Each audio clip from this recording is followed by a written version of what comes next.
On February 26, just a day before the start of spring training, Colorado Rockies third baseman Nolan Arenado agreed to an 8-year MLB contract extension that would keep him signed for as long as the 2026 season.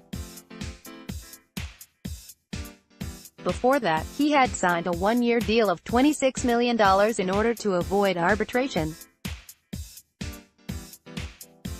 Arenado's big extension was put to paper several weeks before Bryce Harper signed with the Philadelphia Phillies. His signing wasn't impactful because it was before Harper, but because of the dominoes that fell from this major extension. More from Call to the Pen. On March 19, Alex Bregman agreed to a 6-year contract that would not only avoid 3 arbitration years but his first 2 free agent years. The very same day, Mike Trout signed his historic 12-year $430 million deal to basically say he is an Angel for life. On March 22, Chris Sale and Paul Goldschmidt agreed to 5-year extensions with their respective clubs. In between then and now, contracts were extended for Jacob deGrom, Justin Verlander, Ronald Acuna, and Matt Carpenter. That brings us to the most recent notable extension of Ozzie Albies and the Atlanta Braves for 7 years. These have all been smart moves made by not just the execs, but the players too, avoiding what has been a stagnant free agent market for the past few off-seasons. Players get the years and money they want while simultaneously proving their worth to the bosses in the chairs.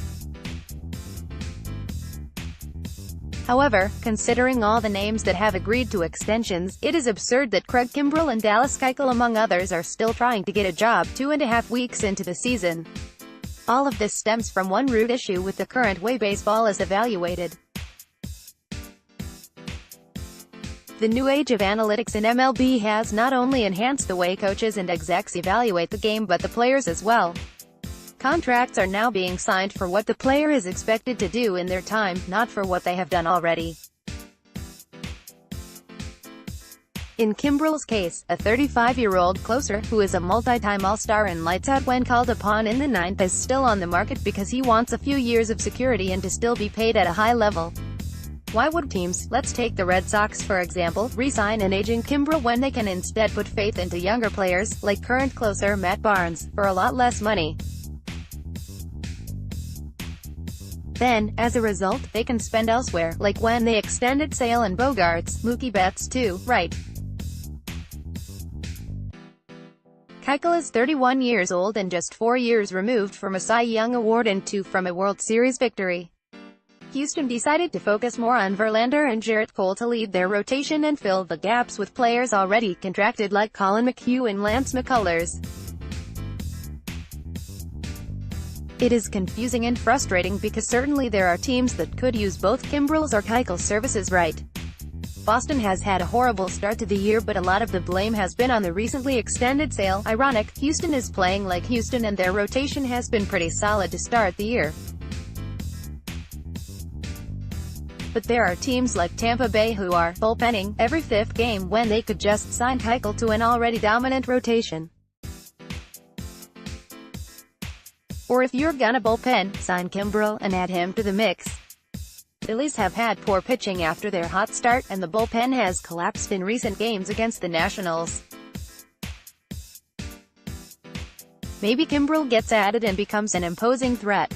The Padres do have a nice thing going but their rotation is young, so maybe a veteran ace like Keuchel could truly turn them into a contender. Focusing on the future is great, and it's part of the developing game that is MLB, but it hurts the legacies of players looking for their last ride, so to speak. At this rate, players may be retiring sooner than they want to, like Peter Moylan for example. Next, Nationals, Juan Soto rejects bobblehead because of expression "want your voice heard?" Join the Call to the Pen team. Write for us. Whether you want to blame the current collective bargaining agreement or not, investment protection has become the new norm, and it is shown in every penny of every extension.